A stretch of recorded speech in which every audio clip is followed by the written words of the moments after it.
ये परमेश्वर के द्वारा ही ऑर्डेन किया था कि आज इस वक्त इस तारीख को हम लोग एक साथ मिल बैठ के उस परमेश्वर की प्रशंसा करेंगे, उस परमेश्वर का नाम ऊंचा करेंगे जिस बात के लिए उसने हमको बनाया, हमारी रचना करी है। क्योंकि परमेश्वर ने हमारी रचना भूमि की मिट्टी से करी, उसने भूमि की मिट्टी उठाई और हमारी रचना करी और हमारे नथनों में जीवन का सांस फूका। और परमेश्वर की रचना का सबसे बड़ा दुश्मन कौन है? शैतान। क्योंकि हम अंधकार में से निकल कर प्रकाश में आए हैं और शैतान कभी नहीं चाहता था, क्योंकि परमेश्वर ने जगत से ऐसा प्रेम किया कि उसने अब इकलौता पुत्र दे दिया। जितनों ने इस पर विश्वास किया उन्होंने अनंत जीवन। वो उसने क्यों किया था? परमेश्वर ने, क्योंकि परमेश्वर ने जगत से ऐसा प्रेम रखा कि उसने अपना इकलौता पुत्र दे दिया ताकि जो कोई इस पर विश्वास करे वह नष्ट ना हो परंतु अनंत जीवन पाए। क्या था? वो नष्ट ना हो वरन अनंत जीवन पाए। क्योंकि परमेश्वर ने कहा ना कि मैं प्रकाश हूं। परमेश्वर क्या है? परमेश्वर प्रकाश है। उसने कहा ना कि I am the light of the world. और परमेश्वर ने कहा कि सत्य मार्ग और जीवन मैं हूं। यानी कि जब हम परमेश्वर के रास्ते में चलते हैं तब हम परमेश्वर के पिता परमेश्वर के पास पहुंचते हैं। शैतान कभी नहीं चाहता।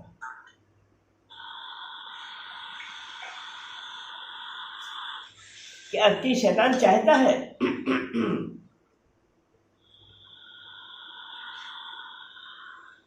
क्योंकि यूहन्ना उसका 15 अध्याय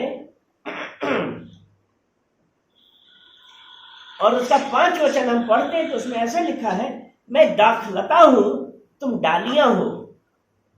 जो मुझ में बना रहता है और मैं उसमें, वह बहुत फल लाता है, क्योंकि मुझसे अलग होकर तुम कुछ भी नहीं कर सकते। जब आज हम उस परमेश्वर के साथ हैं, परमेश्वर ने ये कहा ना कि मैं दाखलता हूं, यानी कि हम सब कहां से निकले? परमेश्वर कि हम डालियां हैं। और उसका 4था वचन ऐसे ही था, तुम मुझ में बने रहो और मैं तुम में। जैसे डाली यदि दाखलता में बनी न रहे तो अपने आप से नहीं फल सकती, वैसे ही तुम भी यदि मुझ में बने ना रहो तो नहीं फल सकते। अर्थात क्या जब हम यहाँ पे इस संसार में कभी बगीचे में जाके जब तक उस पेड़ के अंदर अगर कोई डाली निकली, हम डाली को तोड़ दें, क्या उसमें फल आएंगे? वो तो सूख जाएगी।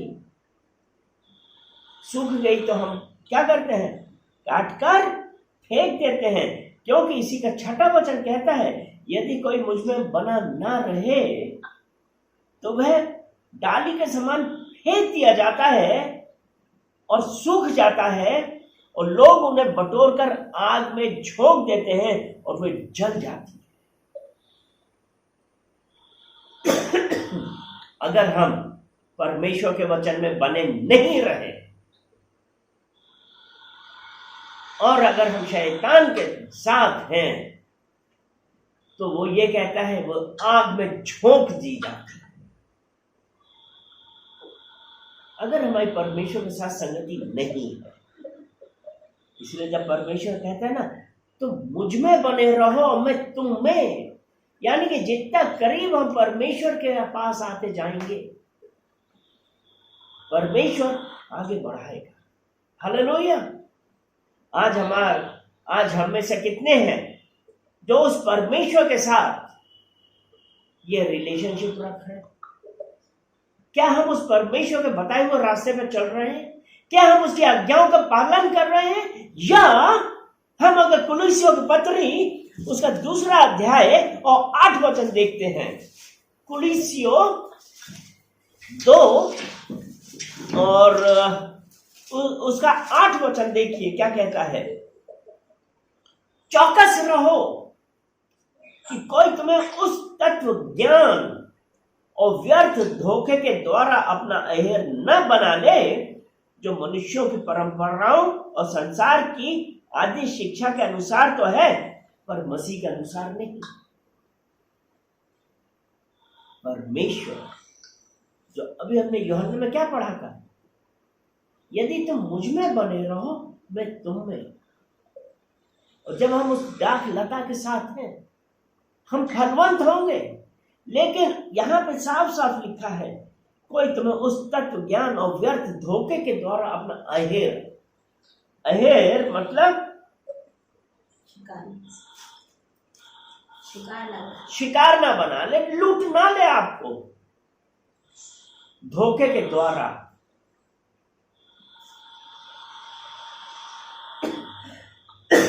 धोखे से कोई लूट ना ले, क्योंकि परमेश्वर का वचन बताता है नीति वचन 16 उसका 25 में कि ऐसा भी मार्ग है जो मनुष्य को सही जान पड़ता है परंतु उसका अंत मृत्यु है।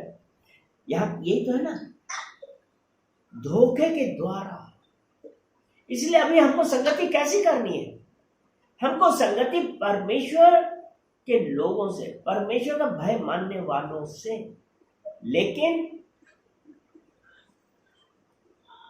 अब ये बात आती है कि कहां मिलेंगे भाई। हम इस संसार में हैं, हम जॉब करते हैं, हम बिजनेस करते हैं, हम कुछ भी करते हैं, हम हर वक्त हमको ऐसे लोग तो नहीं मिलते ना। लेकिन परमेश्वर से प्रार्थना करें,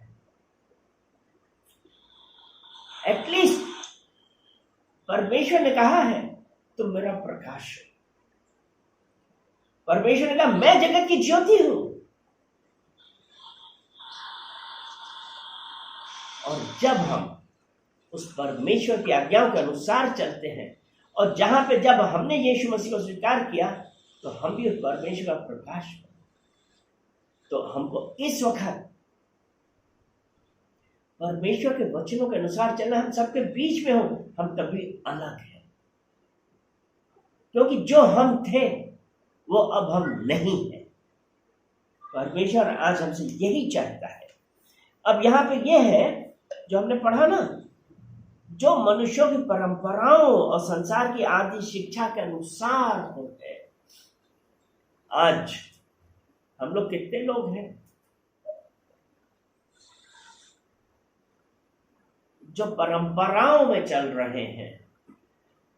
कई बार आपने देखा होगा कई सारी परंपराएं ऐसी चल रही हैं, अगर उनसे हम पूछा जाए कि भाई इसका मतलब क्या हुआ, तुम ये कर तो रहे हो, वो कहेंगे हमको नहीं पता, मेरे माँ बाप ने कहा। माँ बाप से बोलो, उनके माँ बाप ने कहा। भाई कोई भी कार्य करने से पहले हमको मतलब तो पता होना चाहिए ना। जब हमको पता ही नहीं है तो हमारा करने का क्या फायदा? भेड़ चाल चले क्या? नहीं। ये है ना मनुष्यों की परंपराओं और संसार की आदि शिक्षा। आदि मतलब संसार की शिक्षा है। जब फायदा ही नहीं है तो हम यो करें क्यों? एक बहुत बड़ा क्वेश्चन आता है, क्यों करें? बोलते नहीं ऐसा करोगे तो ऐसा है। एक बार कभी हम भी जब छोटे थे तो हमको बोला जाता था नमक मत गिराना जमीन पे। क्यों?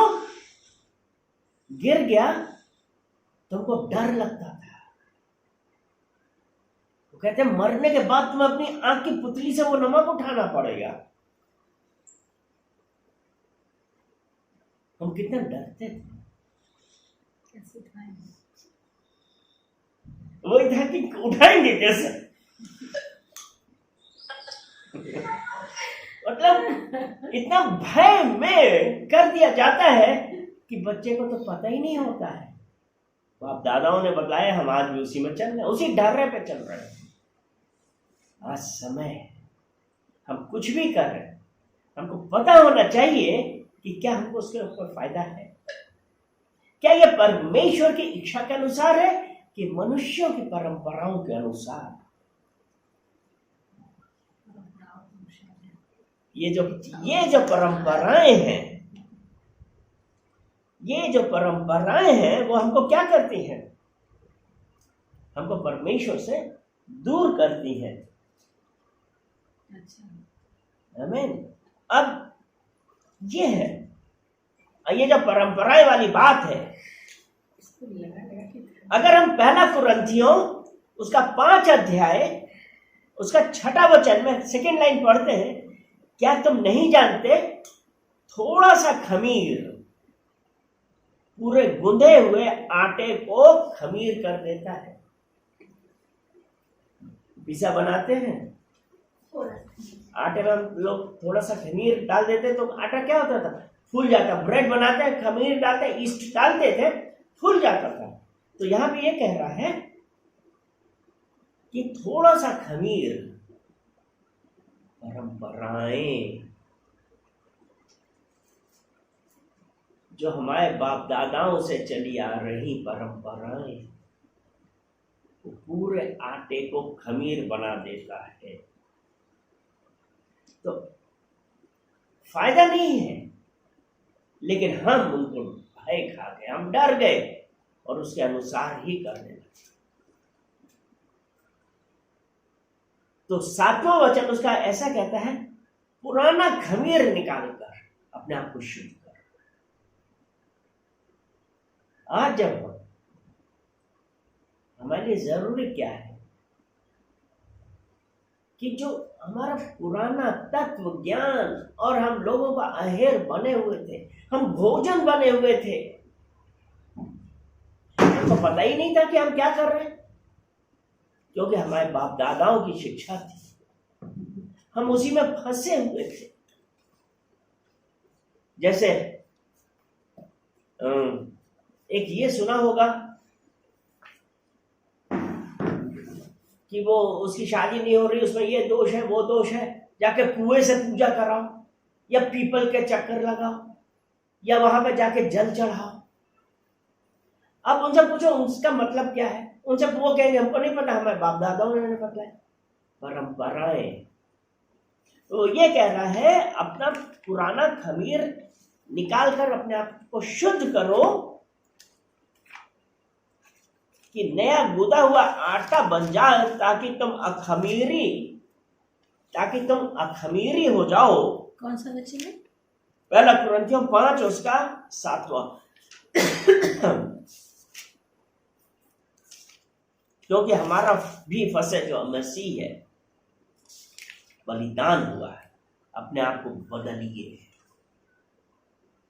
अगर हम अपनी परंपराओं में फंसे रहे, क्योंकि कई बार हम लोग क्या करते हैं,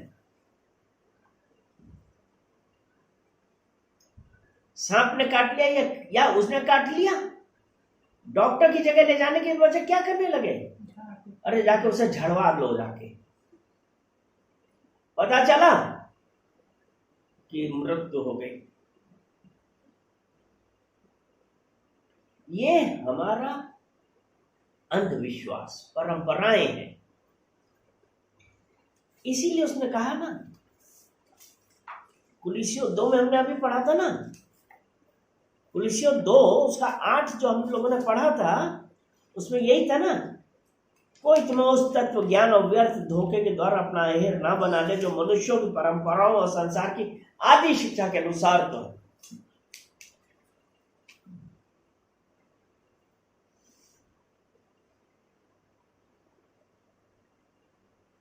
परमेश्वर के अनुसार जब हम चलते हैं, और इसके लिए हमको सबसे पहले क्या करना है,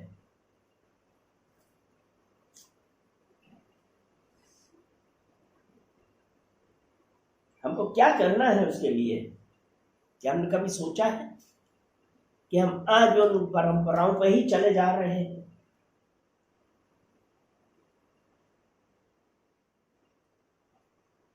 जब हमने यीशु मसीह को स्वीकार किया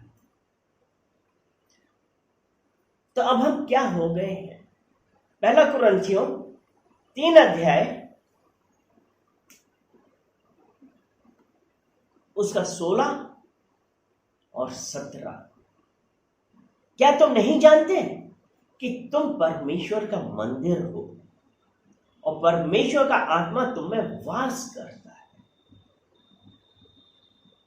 जब हमने यीशु मसीह को स्वीकार किया तो ये है, क्या तुम नहीं जानते कि तुम परमेश्वर का मंदिर हो और परमेश्वर का आत्मा तुम्हें वास करता है? 17 वचन, यदि कोई परमेश्वर के मंदिर को नष्ट करेगा तो परमेश्वर उसे नष्ट करेगा, क्योंकि परमेश्वर का मंदिर पवित्र है और वह तुम हो। तो मेरे प्रियो, आज हमारे लिए जरूरी बात है कि आज जब हम कहते हैं, चलिए जल्दी से एक और पढ़ लेते हैं, ये पहला कुरिन्थियों उसका 6 अध्याय और 19 वचन। क्या तुम नहीं जानते कि तुम्हारी देह पवित्र आत्मा का मंदिर है जो तुम में बसा हुआ है और तुम्हें परमेश्वर की ओर से मिला है, तुम अपने नहीं। यानी कि ये जो हमारा शरीर है परमेश्वर का मंदिर है, पवित्र आत्मा है। गॉड इज इन मी, परमेश्वर हमारे अंदर है, परमेश्वर का आत्मा हमारे अंदर है। इसीलिए जो उसने कहा ना कि परमेश्वर का मंदिर और परमेश्वर का आत्मा तुम में वास करता है। यदि कोई परमेश्वर के मंदिर को नष्ट करेगा,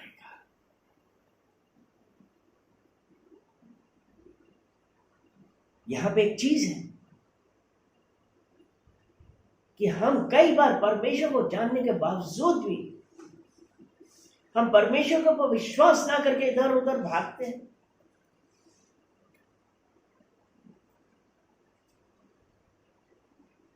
कितने लोग हैं कहते हैं हाँ हम यीशु मसीह को जानते हैं, हमने स्वीकार किया है, लेकिन थोड़ी सी भी प्रॉब्लम आई वो क्या कर रहा है? परमेश्वर की ओर भागने की बजाय वो भागे किधर? झाड़ फूक कर।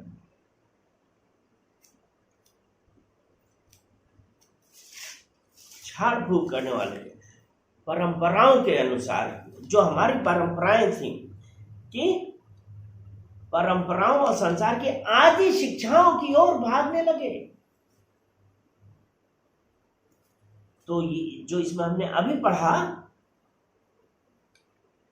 कि यदि कोई परमेश्वर के मंदिर को नष्ट करेगा,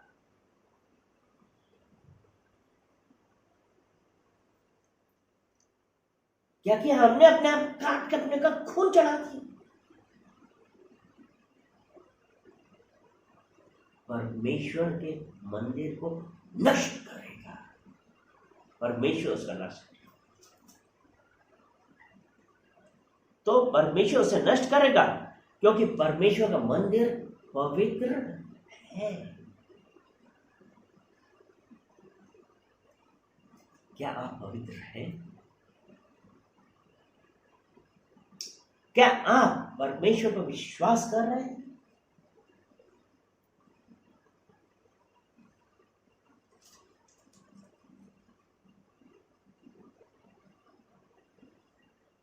और जब परमेश्वर का मंदिर है तो हमको एक चीज जाननी चाहिए, और हम परमेश्वर के राज्य के हैं। और परमेश्वर का राज्य कैसा है? पहला कुरिन्थियों उसका 4 अध्याय उसका 20 वचन। क्योंकि परमेश्वर का राज्य बातों में नहीं परंतु सामर्थ में है। बातों में नहीं, सामर्थ। परमेश्वर ने हमको सामर्थ दी है, परमेश्वर ने हमको सामर्थ दी है। भजन संहिता 91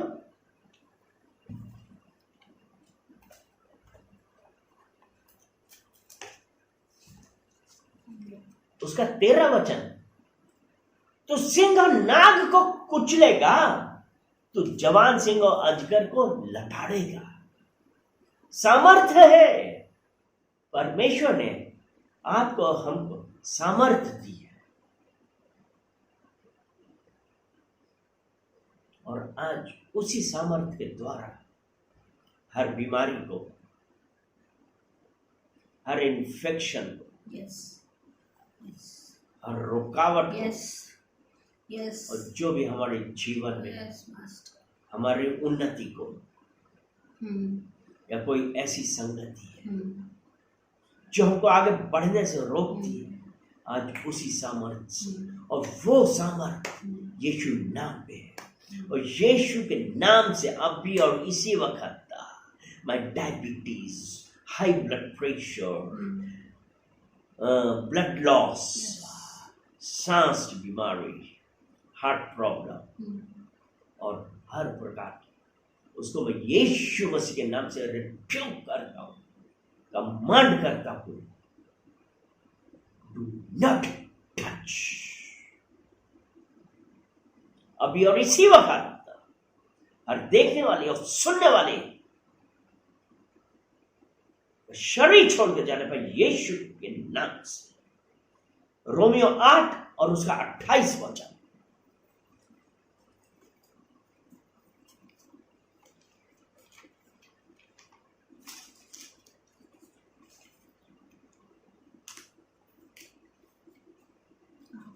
हम जानते हैं कि जो लोग परमेश्वर से प्रेम रखते हैं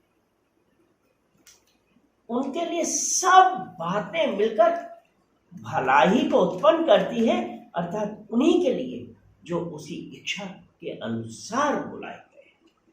हालेलुया। सब बातें मिलकर भलाई को ही उत्पन्न करती है। जब वो परमेश्वर ने हमको अधिकार दिया और आज हम उसी अधिकार से हमें बांध दिया, इसलिए सब बातें मिलकर आपके लिए और मेरे लिए भलाई उत्पन्न करेंगी, क्योंकि हम परमेश्वर की इच्छा के अनुसार बुलाए गए। हालेलुया। आप में से कितने लोगों को विश्वास है कि आप परमेश्वर की इच्छा के अनुसार बुलाए गए हैं? अगर विश्वास है बोलिए हालेलुया। हालेलुया। हमको सुनना चाहिए, सुनाई पड़े कि आप लोग सुन और आपने स्वीकार किया कि आप परमेश्वर की इच्छा के अनुसार ही बुलाए गए हैं। हालेलुया। हालेलुया। क्योंकि वो परमेश्वर ने आज हमको, हालेलुया, तो वो परमेश्वर, आज एक वचन हम और जल्दी से पढ़ते हैं, रोमियो 12 और उसका 21 वचन, क्योंकि अभी हमने पढ़ा ना कि हम जानते हैं कि सब बातें मिलकर भलाई को ही उत्पन्न करती हैं, और रोमियो 12 उसका 21 कहता है, बुराई से ना हारो परंतु भलाई से बुराई को जीतो। कई बार जब बुराई होती है हमेशा कितने लोग मायूस हो जाते हैं, तो परमेश्वर का वचन है बुराई से मत हारो परंतु भलाई से बुराई को जीत लो। और कैसे जीतते?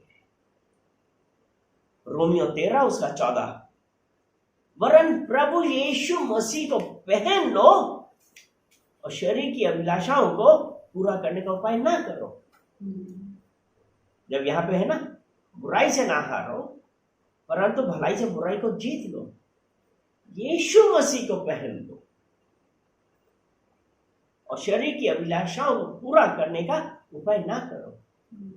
मतलब ये बुराई, और बुराई कब? बुराई कैसे तू? जब हमने यीशु मसीह को पहन लिया, अर्थात उसके भय में चल रहे हैं, उसकी आज्ञाओं पे चल रहे हैं। और ये सब आती क्यों है? ये सब बुराइयां क्यों आई हमारे अंदर? एक हमने कभी ये जानने की कोशिश भी करी? याकूब की पत्री उसका 4था अध्याय उसका 1 वचन, याकूब उसका 4 अध्याय, James chapter 4 verse 1, chapter 4 verse 1। तुम्हें लड़ाइयां और झगड़े कहां से आ गए? क्या उन सुख विलासों से नहीं जो तुम्हारे अंगों में लड़ते भिड़ते हैं? जो अभी हमने रोमियो 12 का 21, बुराई से ना हारो। अगर हमारे अंदर बुराई है, संसार की चीजों के प्रति प्रेम है, तो हमारे अंदर क्या आता है? लड़ाइयां, झगड़े, सुख विलास। वो सुख विलास की आशा, मतलब यही है कि कैसे भी करें, बुराई, झूठ बोलना। चलिए जल्दी से देखते हैं पहला यूहन्ना उसका 2 अध्याय, उसका 15 और 16 वचन। 15 वचन, तुम ना तो संसार से और ना संसार में की वस्तुओं से प्रेम रखो।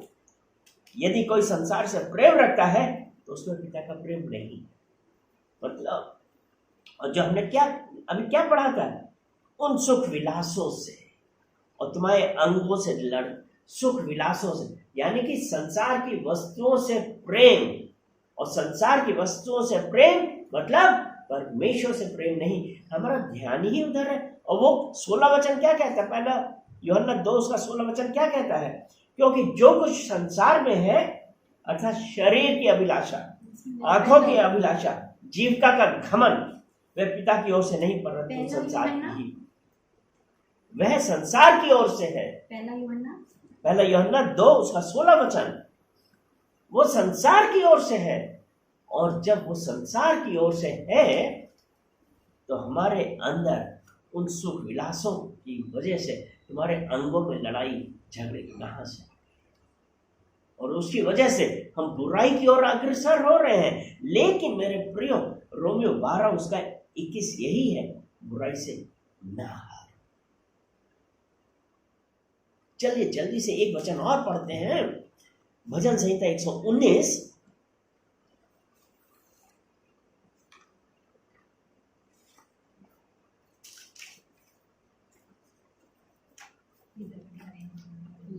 भजन संहिता 119 और ये जबूर